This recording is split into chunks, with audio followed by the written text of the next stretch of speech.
불의, 추악, 탐욕, 악의, 시기, 살인, 분쟁. 사람들이 너무 악하네요. 저런 사람들에게 하나님의 진노가 임하는 건 너무 당연해요. 저요? 저는 그 정도는 아니죠. 제가 신앙생활을 한 게 벌써 몇 년째인데요. 저런 악덕은 믿지 않는 사람들에게나 해당하는 거지, 저같이 교회 다니는 사람이 신경 쓸 문제는 아니라고 봐요. 사도 바울의 진단에 저도 완전히 공감해요. 그런 일을 행하는 사람들은 정말 저주받아 마땅하다고 생각해요. 저는 기독교인이라서 다행이에요. 은혜 받은 사람들은 하나님의 진노를 걱정할 필요가 없잖아요. 과연 그럴까요? 기독교인이기 때문에 걱정하지 않아도 될까요? 사도 바울이 활동할 당시 유대인들이 바로 그런 생각을 갖고 있었습니다. 그들은 자신들이 하나님의 택함을 받은 백성이기 때문에 천국행이 확정되어 있다고 믿었습니다.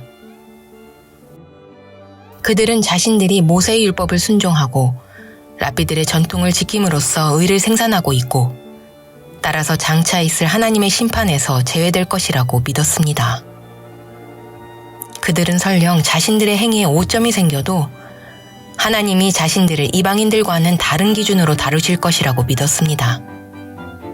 안타까운 것은 당시 유대인들이 보여주던 이런 모습을 오늘날 그리스도인들이 거의 동일하게 보여주고 있다는 점입니다.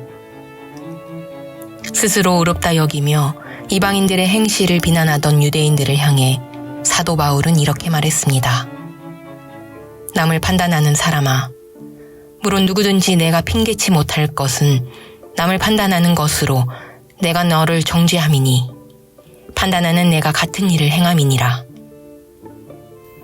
유대인들이 이방인들을 비난한다는 것은 그들이 하나님 앞에서 무엇이 옳고 그른지를 알고 있음을 말해줍니다. 그렇습니다.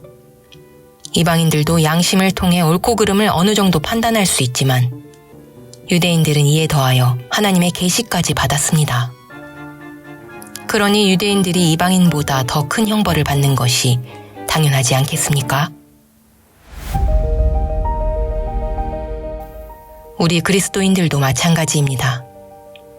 우리가 진리의 지식을 많이 갖고 있다고 자부하는 만큼 책임도 크다는 사실을 기억해야 합니다.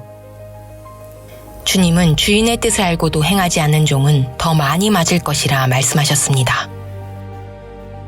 사람은 엄격한 기준으로 남을 판단하지만 정작 자신에게는 한없이 너그럽습니다. 자기 눈에 있는 들보는 보지 못하면서 자꾸만 남의 눈에 있는 티를 지적합니다. 이처럼 하나님의 의는 물론 자신의 죄에 대해서도 과소평가하는 사람들에 대해 주님은 강력하게 경고하십니다. 너희의 헤아리는 그 헤아림으로 너희가 헤아림을 받을 것이니라. 누구도 남을 심판할 수 없습니다. 우리 모두가 불의하기 때문입니다. 저는 불의를 행한 적이 없는데요 하고 반문하는 자에게 주님은 말씀하십니다. 너희가 겉으로 오점이 없다고 하나님의 인정을 받을 줄 아느냐? 스스로 의롭다고 믿는 자들아, 너희 마음이 악하면 죄를 범한 것이다. 우리에게 필요한 것은 회개입니다. 하나님에 대해 많이 알고 있다면 더욱 그래야 합니다. 하나님의 의를 무시하지 맙시다. 죄의 위력을 얕보지 마시다.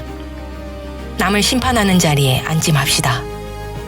자신의 실상을 직시하고 평생 하나님의 용서를 구하며 성령의 능력을 의지하여 자신의 약점을 계속 극복해 나갑시다.